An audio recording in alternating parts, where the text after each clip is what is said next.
Hanna Mara tulemusega 13 tundi 3 minutit 16,8 sekundit. Liisa Põllumaa, Hanna Mara. Второе место. Результатом 13 часов 2 минуты 41 и 70 секунды Дарья Кессель и Елена Яковлева. Дарья Кессель, Елена Яковлева.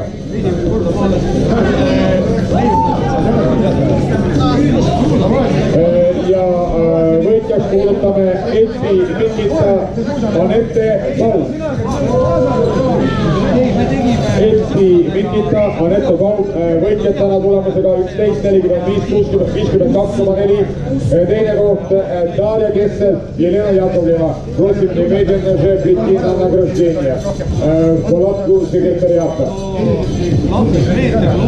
Дарья Кессель, Елena Яковлeva ja kolmas koht Liisa Põllumaa, Hanna Marra. Palume koheselt tulla autasustamisele sekretariaadi telki.